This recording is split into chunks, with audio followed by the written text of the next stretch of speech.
Well, ladies and gentlemen, good old Marvel strikes again, and they struck in the same exact chord that they've been striking for the last 5 or so years now. Marvel has apparently just recently replaced the upcoming Thunderbolts movie character, the Sentry, with a disabled black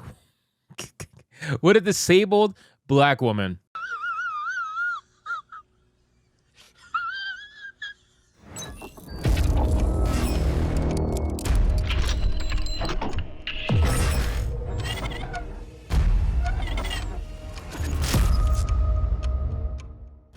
Now it's hard for me to report on this stuff because I just end up laughing a lot of the times when I read the headlines because honestly, this is damn funny. This is damn funny. And when you see the comparison photos, I'm sure a lot of you will laugh with me as well. But this is the current sad state of American comic books, ladies and gentlemen. We talk about this all the time, literally all the time. And this is why I highly, highly encourage you. If you haven't picked up a manga yet, just consider reading a manga. You might be surprised by what you might find and how interested you'll be and how much they actually care about making good stories versus this nonsense where they're just simply race swapping previous characters because they ran out of creative ideas. So let's get into this article, guys, from Fandom Pulse. But of course, before we do, if you are new here, just consider hitting that subscribe button. I would greatly appreciate it, and like the video to push us out into that YouTube algorithm. So it says Marvel Comics seems to be obsessed with replacing their characters with minority versions. Ever since Miles Morales replaced Ultimate Spider-Man, the writers and editors have been gleeful about their forced diversity, even when they don't understand that the fans don't want replacement characters. Now they've become a full meme as they replace the Sentry, a character who will be in the upcoming Thunderbolts MCU film, with a brown-skinned, wheelchair-bound woman. Like, I don't understand. What is the fascination with, like, disabilities now? Cripple fight! I guess what it is that people, like the skin diversity thing is not really selling as much anymore. So now they're trying to go the next step, right? So they got to keep the skin diversity because they already shilled for that. But now they're going for the disability diversity. Like, they're showing a lot of disabled superheroes now. Like, I just don't understand who their market is, and I don't think they understand who their market is, but I don't really think it matters to them, right? It's all about the message at the end of the day, right? Shout out to Eric. I'm sure you understand that. It says the Sentry is a fascinating and complex character with the Marvel Comics universe, known for his unique origin story and the psychological depth of his character. Created by writer Paul Jenkins and artist Jay Lee, the Sentry made his debut in the Sentry #1 in the year 2000. At first glance, he appears to be a traditional superhero with extraordinary powers, but his backstory reveals a much deeper and darker narrative. The Sentry's alter ego is Robert Reynolds, a seemingly ordinary man who discovers that he possesses incredible superhuman abilities, including super strength, flight, and near invulnerability. However, what sets the Sentry apart is his connection to a mysterious serum called the Golden Sentry Serum, which grants him his powers, but also unleashes a malevolent counterpart known as the Void. The Void represents the darkest aspects of Reynolds' psyche and acts as his greatest adversary, wreaking havoc and destruction wherever it appears. This duality between the Sentry and the Void forms the crux of the character's internal conflict as Reynolds struggles to control and reconcile these opposing forces within himself. Over the years, the Sentry has been both revered as a hero and feared as a potential threat, adding layers of complexity to his character and storyline. Well, again, that takes good writing, right? That takes good writing to make a character that pretty, I would say, diverse is the word I was looking for. But still, in order to actually make a character like that, you have to be talented. And unfortunately, the people who are currently race swapping Sentry are not very talented. This is why they are going down the get woke, go broke rabbit hole that they find themselves in. It says the character was set to make an MCU debut in the new Thunderbolts film, with little known about the MCU iteration of the Sentry. With such a complex background, it seems like it would be difficult to pull off such a character in a team film, and Marvel would need to make some adjustments. Naturally, when it comes to comics, when writers hear about adjustments to characters, they seem to want to force the diversity on every aspect of the Marvel universe. With new series of the Sentry, the main character died, and his power was spread across multiple people. In the 4th issue of the miniseries, a black disabled woman then defeats the evil variant of the power, and the manifestations of the Sentry end up within her.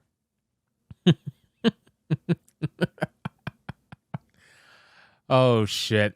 Man, ladies and gentlemen, any excuse Marvel writers will find to do some absolutely nonsensical stuff, they will do it. It is such a massive joke, ladies and gentlemen. It really is. It really, truly is. And it's amazing how they always need a white man to make a character that is diverse prominent, right? They need to race swap a white character every single time because that's the only clout that they feel like is justified. They only see validity in the white characters. This is something I've been saying for years. They always only see validity in the white characters. To these people who don't actually read the comics, because we know they don't, they've been proven not to, and they've even said so publicly, they don't realize that there's been a host of diverse characters that they can utilize throughout the history of comic books if they want to remake something, because they can't create something new since they're so creatively bankrupt here in the West. But no, they only know of the white characters. They only know of the clout that comes from the white characters. So they race swap the white characters and they make them diverse. And now apparently they're making them disabled as well. So now you got diversity of skin color, forced, obviously, and now you have diversity of disability, forced, obviously. Like, who is going to want to read this?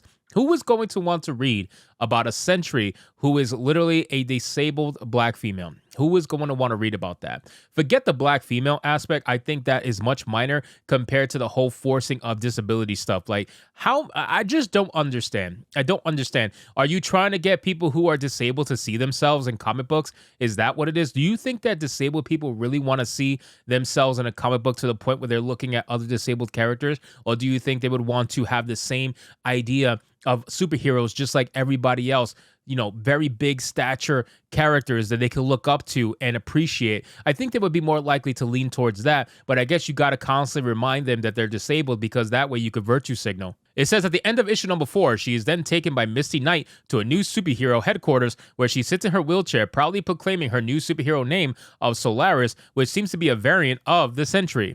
This appears to be yet another character Marvel will shoehorn into its universe that fans will have no interest in. The obsession with diversity is joke-worthy, with a wheelchair-bound dark-skinned woman flying through the air. If this is the direction the MCU wants to take the SENTRY character for the Thunderbolts, audiences will surely riot.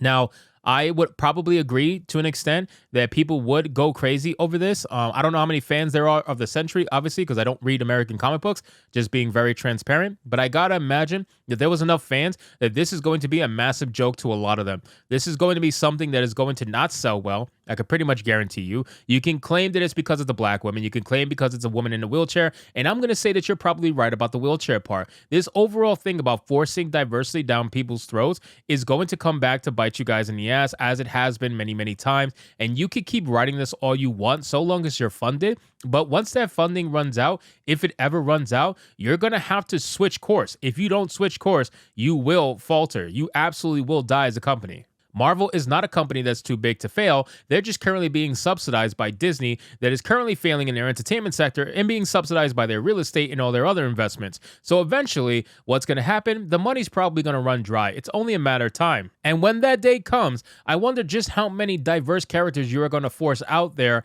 considering that you're not going to be making much money to begin with, because you would have alienated 85% plus of your fan base. I really don't think you guys realize that these young audiences that you're aiming for, they're not worried about your comic books. They're not buying your comic books. And most of them are broke. They need to rely on their parents' money in order to buy anything. So really, like, who are you trying to advocate for? You're trying to get these younger audiences in to try to make a pipeline of customers, but you're really not getting many young readers. A lot of the readers of comic books are still going to be predominantly older people who grew up with it. You need to stop alienating your current client base while you're going for a new client base. I don't understand why companies do this, but they all seem to do this.